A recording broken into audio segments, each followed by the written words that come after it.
Em 1900, o francês Paul Villard, químico e físico, enquanto estudava as propriedades dos elementos químicos urânio e rádio, descobre uma radiação misteriosa que mais tarde foi identificada como raios gama por Ernest Rutherford, que já havia descoberto os raios alfa e beta. Ele realizou um experimento em que um feixe de partículas alfa foi submetido a um campo elétrico. Rutherford observou ao final do experimento que esta radiação seria formada por partículas positivas, uma vez que era atraída pelo polo negativo. Ele descobriu também que havia partículas negativas, que eram atraídas pelo polo positivo. Estas eram as partículas beta. No entanto, havia uma das emissões radioativas, a gama, que não era atraída por nenhum dos polos. Concluiu-se, portanto, que a radiação gama não é constituída de partículas, mas sim, como os raios-x, ela seria formada por ondas eletromagnéticas, além de não possuir carga nem massa. Por não ter carga, essa radiação não sofre interferência no campo elétrico. Os raios gama são formados por fissão, fusão ou decaimento radioativo. A partícula alfa é formada de 2 prótons e 2 nêutrons, que se descolam do núcleo e passam a viajar, descrevendo uma onda. A partícula beta é criada da aniquilação de um nêutron, que forma um próton, um neutrino e um elétron, que este é expulso do núcleo e transita como uma onda. Tanto o processo de formação da partícula alfa quanto da partícula beta deixa um núcleo instável e, para torná-lo estável, ele emite a radiação gama. Os raios gama podem representar perigo por serem altamente nocivos à saúde humana e orgânica em geral, mas quando são devidamente utilizados se tornam úteis, principalmente na medicina, onde em radioterapias, um dos tratamentos desenvolvidos recentemente contra o câncer usa radiação nuclear.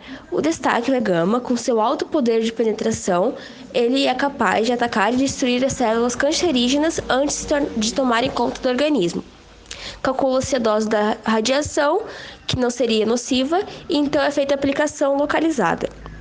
Em exames, a radiação gama se apresenta também como uma especialidade que usa compostos radioativos para obter informações diagnósticas e para o tratamento de doenças. Seu procedimento permite a determinação de informações diagnósticas sem que seja necessário intervenções cirúrgicas ou de outros testes diagnósticos invasivos. Na indústria alimentícia, ele é usado para descontaminação de alimentos.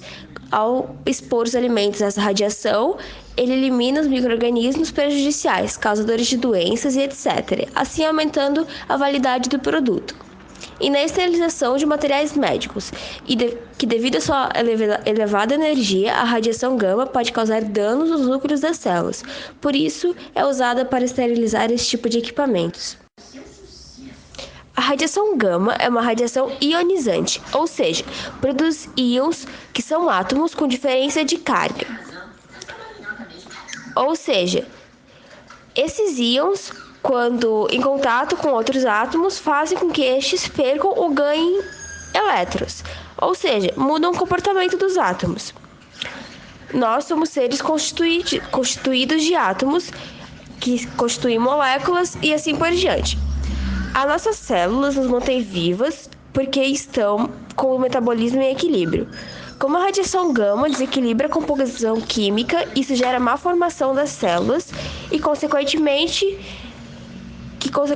geram cânceres e entre outros problemas. Se a radiação atinge o DNA, os problemas se tornam hereditários.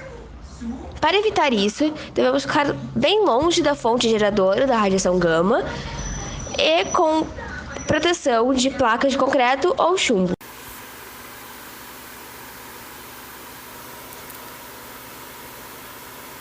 Acidentes nucleares envolvendo raios gama. Acidente nuclear de Chernobyl ocorreu em 26 de abril de 1986, na usina de Chernobyl, na Pripyat, na Ucrânia.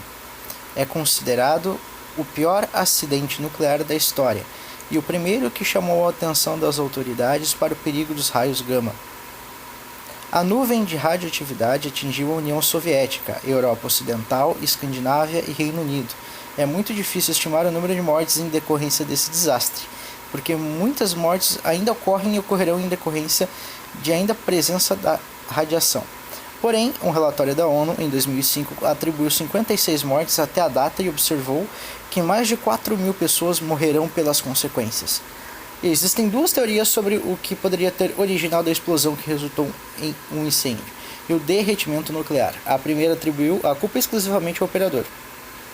A segunda, a um defeito nas hastes de controle de um dos reatores.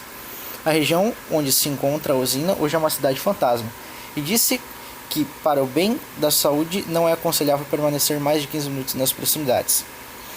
Bomba atômica de Hiroshima e Nagasaki. O bombardeamento das cidades japonesas de Hiroshima e Nagasaki foi um ataque das forças aéreas estadunidenses no período da Segunda Guerra Mundial. Em 6 de agosto de 1945, a Little Boy caiu sobre Hiroshima. 3 dias depois, a Fat Man caiu sobre Nagasaki. O efeito foi devastador, destruição e centenas de milhares de mortes em poucos segundos. A bomba baseia-se em núcleos leves de hidrogênio e hélio, que combinam-se para formar elementos mais pesados e liberam neste processo enormes quantidades de energia e radiação, principalmente raio-x e gama. Para ter-se uma noção do poder das bombas, quem estava a 1 km do epicentro teve seu corpo desintegrado, o que aumentou o desespero dos que nunca vieram a confirmar a morte de seus familiares. Hoje, o número de vítimas em decorrência do bombardeamento é estimado em 350 mil e aumenta todos os dias. Acidente nuclear de Fukushima 1. No ano passado, em 11 de março, o planeta reviveu o desespero de Chernobyl. Em consequência dos danos causados pelos tsunamis e terremotos, houve uma série de falhas em andamento de equipamentos e lançamento de materiais radioativos. Houve um superaquecimento nos reatores por causa da deteriorização natural do combustível nuclear deles. De acordo com as medições realizadas pelo Ministério da Ciência e Educação do Japão, as áreas do norte do país apresentavam radiação da mesma ordem de grandeza de Chernobyl. Alimentos produzidos na região foram proibidos de serem vendidos e até hoje o governo sugere o não uso da água da torneira para o preparo de comida das crianças. Com isso, foi concluído que os raios gama são altamente perigosos, assim como a maioria das ondas em seu local no espectro eletromagnético, que está relacionado com a sua frequência, que é uma das mais altas já encontradas, e hoje sua função é ajudar o organismo na luta contra alguns tipos de câncer.